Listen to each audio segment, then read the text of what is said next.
नमस्कार मेरे विद्यार्थी मित्रों, कैसी चल रही है आपकी तैयारी। आशा रखती हूँ कि आप बहुत ही लगन और धैर्य के साथ अपनी तैयारी कर रहे होंगे। लेसन 11 तक हम कंप्लीट कर चुके हैं। सभी के एमसीक्यूज आप वीडियो के माध्यम से देख सकते हैं, सुन सकते हैं। आज का हमारा चैप्टर है 12 बाजार दर्शन। इससे संबंधित जितने भी महत्वपूर्ण प्रश्न होंगे वो आपके समक्ष प्रस्तुत होंगे। तो वीडियो को पूरा देखें और अच्छा लगे तो अपने साथियों में शेयर ज़रूर करें। चलिए शुरू करते हैं। इसके जितने भी वस्तुनिष्ठ प्रश्न हैं परीक्षा की दृष्टि से महत्वपूर्ण हैं और संभावित प्रश्नों को भी इसमें शामिल किया गया है। चलिए शुरू करें। बाजार दर्शन पाठ के लेखक कौन है। एक तो आपको ये ध्यान में रखना है कि हर पोइम हो या मतलब कोई पाठ हो, सभी के रचनाकार लेखक कवि को आपको याद रखना है। बाजार दर्शन पाठ के लेखक हैं जैनेंद्र कुमार। इम्पोर्टेंट है। मित्र मामूली चीज़ खरीदने के स्थान पर बहुत सारा सामान खरीद कर क्यों आए। उसकी आवश्यकता थी, वेतन वृद्धि हो गई थी, पत्नी के कारण, बच्चों के कारण। तो ये सब क्यों खरीदा? पत्नी के कारण। किसकी गर्मी बाजार से अधिक सामान खरीदने पर विवश कर देती है? मौसम की, दिमाग की, पत्नी की, पैसे की। तो पैसे की गर्मी ऐसी होती है कि बाजार में और अधिक हम सामान खरीदने के लिए विवश हो जाते हैं। जेब में पैसा रहेगा तो हम खर्च किए बिना नहीं रह सकते हैं। फिजूल सामान को फिजूल समझने वाले लोगों को क्या कहा गया है? मूर्ख, संयमी, खर्चीला, स्वाभिमानी। तो फिजूल सामान को फिजूल समझने वाले लोगों को संयमी कहा गया है कि मतलब वो अपने मन पर कंट्रोल रखते हैं, इसलिए जो फिजूल सामान होता है उसको वो नहीं खरीदते हैं। असंतोष, तृष्णा और ईर्ष्या मनुष्य को क्या बना देती है? तो असंतोष, तृष्णा और ईर्ष्या की भावना मनुष्य को बेकार बना देती है। ऊंचे बाजार का आमंत्रण कैसा होता है? आकर्षक होता है, मूक होता है, वाचाल होता है, भयंकर होता है।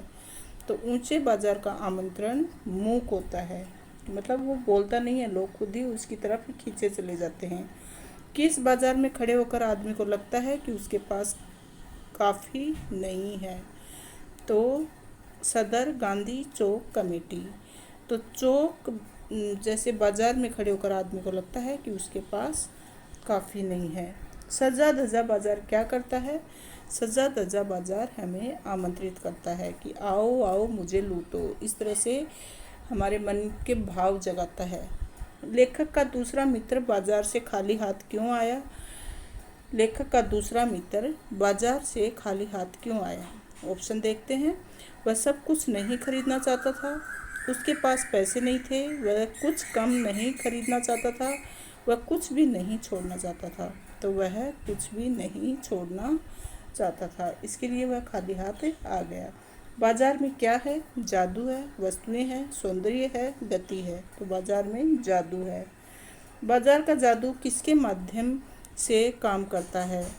हाथ, नाक, मुंह, आँख। तो बाजार का जादू है वो आँख के माध्यम से काम करता है, क्योंकि हम आँखों से देखते हैं और आकर्षित होते हैं बाजार की तरफ, और जो चीज़ें हमें नहीं चाहिए होती हैं वो भी हम खरीद लेते हैं।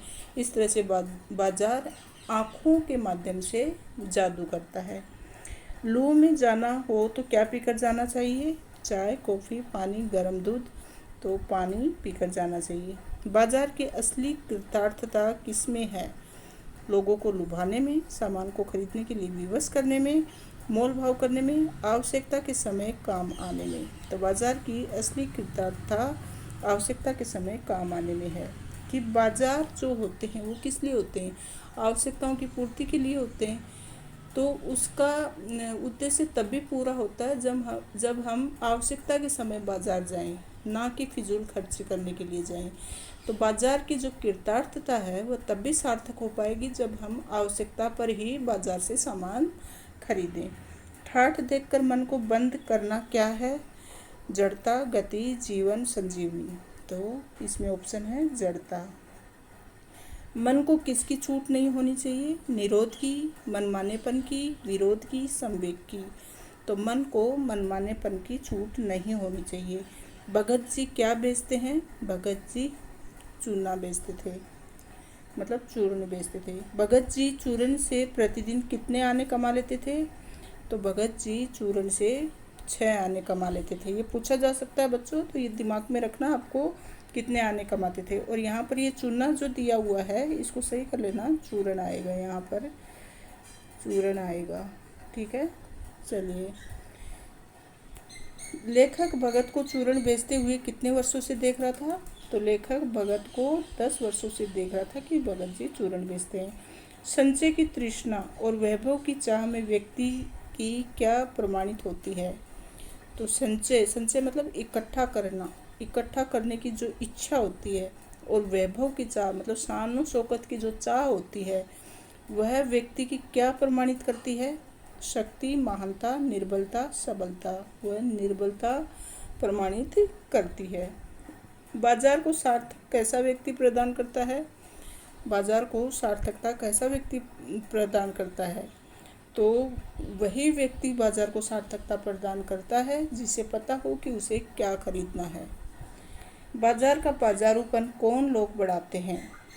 तो बाजार का बाजारूपन वो लोग बढ़ाते हैं जिन्हें ये नहीं पता होता कि उन्हें क्या खरीदना है। और बाजार को सार्थकता वो लोग प्रदान करते हैं जिनको ये पता होता है कि उन्हें क्या खरीदना है। और जिनको नहीं पता होता है कि उन्हें क्या खरीदना है, ऐसे ही अनर्गल सामान उठा लाते हैं, वो लोग बाजार का बाजारूपन बढ़ाते हैं।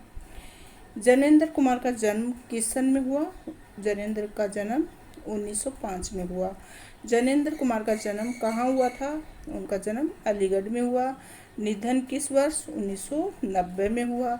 भारत सरकार द्वारा जनेंद्र कुमार को कौन सा सम्मान मिला?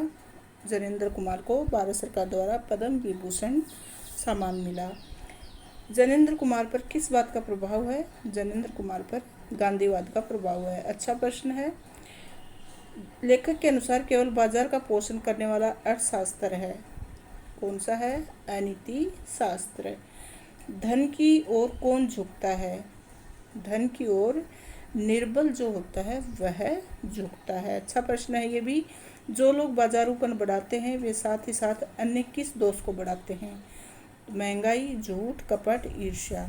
तो वो लोग कपट को भी बढ़ाते हैं, क्योंकि जितने लोग बाजार में इकट्ठे होंगे उतना ही बाजार में कपट का भाव पैदा होगा, लोगों को लूटने का और बेईमानी का, भ्रष्टाचार का फैलेगा।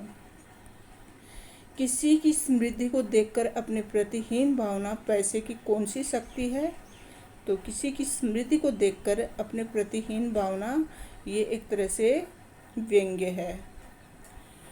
लेखक ने बाजार के जादू को किस प्रकार का जादू कहा है? तो ये रूप का जादू कहा है। चूर्ण बेचने वाले भगत जी कैसे व्यक्ति हैं? वो संतोषी हैं। उनको मतलब 6 आने की कमाई हो जाए वही बहुत है उनके लिए, उससे ज़्यादा वो आशा नहीं रखते, और उससे ज़्यादा अगर चूर्ण बच जाता है तो वो बांट देते थे। चूर्ण बेचने वाले महानुभाव को लोग किस नाम से पुकारा करते थे? उनको भगत जी कहकर पुकारा करते थे। चूर्ण बेचने वाले ने एक दिन में कितने से अधिक धनराशि कभी नहीं कमाई? तो चूर्ण बेचने वाले ने एक दिन में 6 आने से ज़्यादा धनराशि नहीं कमाई थी। मित्र ने लेखक के सामने अपना क्या फैला दिया था? तो मित्र ने लेखक के सामने अपना पूरा मनी बैग जो था वो फैला दिया था। बाजार दर्शन पाठ में चूर्ण वाले द्वारा रोजाना 6 आने कमाए जाने का वर्णन लेखक ने किया है। यहाँ 1 आना कितने पैसे के बराबर है? तो 4 पैसे के बराबर 1 आना होता है। बाजार दर्शन पाठ में लेखक डॉक्टर मिश्र किसके साथ बाजार गया? अपनी पत्नी के साथ गया था।